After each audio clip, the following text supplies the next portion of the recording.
Hello everyone, नमस्कार। स्वागत है आप सभी का शिक्षा पाठ में की चीज़ें के हमारे सेशन में, जहां हम देखते हैं हमारे सेशन पर आधारित एमसीक्यूज, कुछ इंपॉर्टेंट एमसीक्यूज हमारे आज के सेशन पर आधारित हम देखेंगे। चलिए स्टार्ट करते हैं। फर्स्ट क्वेश्चन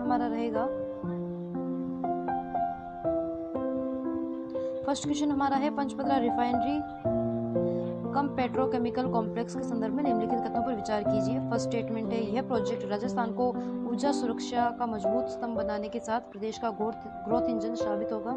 सेकंड स्टेटमेंट है, इस रिफाइनरी का आधिकारिक उद्घाटन प्रधानमंत्री नरेंद्र मोदी द्वारा 4 जुलाई 2026 को किया जाना प्रस्तावित है। हमने हमारे सेशन में चर्चा की थी कि यह जो पंचपदरा रिफाइनरी है राजस्थान का ग्रोथ इंजन साबित होगी और नरेंद्र मोदी जी द्वारा 4 जुलाई 2026 को इसका उद्घाटन किया जाएगा। दोनों स्टेटमेंट हमारे बिल्कुल करेक्ट है। हमारा आंसर होगा सी। पहले भी इसका उद्घाटन किया जाना था, परंतु इसमें आगजनी की घटना होने के कारण उसको पोस्टपोन किया गया था। सेकंड क्वेश्चन हमारा रहेगा, जयपुर मेट्रो फेज 2 के संबंध में कौन सा कथन सत्य नहीं है। ए है, इसका शिलान्यास 4 जुलाई को किया जाएगा। बी, इसकी कुल अनुमानित लागत 13,000 करोड़ रुपए से अधिक है। सी, पैकेज 1 के तहत ये लाइन प्रहलादपुरा से पिंजरापोल गौशाला तक बनेगी। डी, यह मेट्रो लाइन पूर्ण रूप से भीलवाड़ा तक कनेक्टिविटी प्रदान करेगी।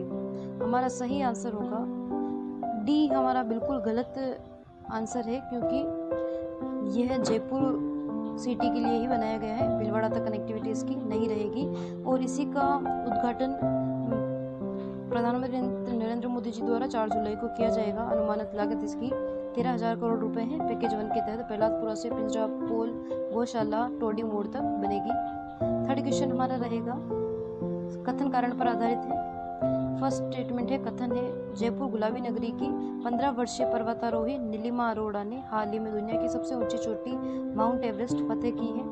क्योंकि कारण आर है, नीलिमा अरोड़ा थैलेसीमिया माइनर जैसी गंभीर चुनौती और घुटने की सर्जरी के बावजूद असाधारण हौसले से इस कठिन अभ्यास में सफल रही है।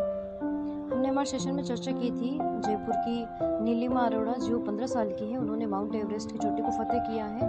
नीलिमा अरोड़ा थैलेसीमिया माइनर जैसी गंभीर चुनौतीपूर्ण बीमारी से भी ग्रसित है और घुटने की सर्जरी के बावजूद उन्होंने इस अभियान में सफलता प्राप्त की है। दोनों स्टेटमेंट हमारे बिल्कुल करेक्ट हैं और ए आर ए की सही व्याख्या करता है। नेक्स्ट क्वेश्चन हमारा रहेगा फोर्थ क्वेश्चन हमारा रहेगा, प्रधानमंत्री की आर्थिक सलाहकार परिषद EACPM के वर्किंग पेपर के अनुसार प्रस्तावित नए लोकसभा परिसीमन मॉडल में राजस्थान की सीटें 25 से बढ़कर कितनी होने की सिफारिश की गई है। जो प्रधानमंत्री की आर्थिक सलाहकार परिषद है उसके द्वारा वर्किंग पेपर प्रस्तावित किया गया है परिसीमन के मॉडल पर, जिसमें राजस्थान की सीटें 25 से बढ़ाकर 38 का सिफारिश की गई है। 38 होने का अनुमान लगाया गया है। अभी वर्तमान में राजस्थान में लोकसभा में 25 सीटें राजस्थान की है, वो परिसीमन के बाद 38 होने की संभावना है। फिफ्थ क्वेश्चन हमारा रहेगा, कथन कारण पर आधारित है। कथन है, राजस्थान राज्य प्रदूषण नियंत्रण बोर्ड ने टेक्सटाइल क्लस्टर पाली, बालोतरा, जोधपुर, जयपुर में कपड़ा फैक्ट्रियों के वेस्ट डिस्चार्ज के आकलन के अनुमान के आधारित पुरानी गाइडलाइन को वापस लिया है। क्योंकि कारण आ है, सुप्रीम कोर्ट द्वारा जोजड़ी नदी में बढ़ते प्रदूषण को लेकर दर्ज याचिका पर कड़े निर्देश दिए गए, जिसके तहत अब अत्याधुनिक मशीनों के आधार पर कड़ा दैनिक डिस्चार्ज निर्धारित किया गया है। कथन और कारण दोनों ही हमारे बिल्कुल करेक्ट है और जोजड़ी नदी में बढ़ते प्रदूषण के कारण सुप्रीम कोर्ट द्वारा जो निर्देश दिए गए हैं उनके आधार पर ही पुरानी गाइडलाइन, जो अनुमान आधारित गाइडलाइन है, उसे वापस ले लिया गया है। तो हमारा सही आंसर होगा ए। कथन और कारण दोनों सही है और आर ए की सही व्याख्या करता है। सिक्स्थ क्वेश्चन हमारा रहेगा, हाल ही में ऑपरेशन लक्ष्मण रेखा की शुरुआत राजस्थान में किस मुख्य उद्देश्य के लिए की गई है। ऑपरेशन लक्ष्मण रेखा किससे संबंधित है। ए है, सीमावर्ती क्षेत्रों में तारबंदी और सुरक्षा सुदृढ़ करना। बी, शिक्षण संस्थानों के 500 मीटर के दायरे में नशे की गैर कानूनी बिक्री को रोकना। सी, बालिकाओं को मुफ्त शिक्षा और खेलकूद की वितरण करना। डी, राजकीय दफ्तरों में कर्मचारियों की बायोमेट्रिक उपस्थिति अनिवार्य करना। ऑपरेशन लक्ष्मण रेखा का संबंध है शिक्षण संस्थानों के 500 मीटर के दायरे में नशे की गैर कानूनी बिक्री को रोकना। हमारा सही आंसर होगा बी। सेवंथ क्वेश्चन हमारा रहेगा, नागौर के मकराना क्षेत्र में संगमरमर की कटाई घिसाई से निकलने वाले सफेद महीन पाउडर को स्थानीय भाषा में क्या कहा जाता है, जो वर्तमान में विभिन्न उद्योगों हेतु सफेद सोना बन चुका है।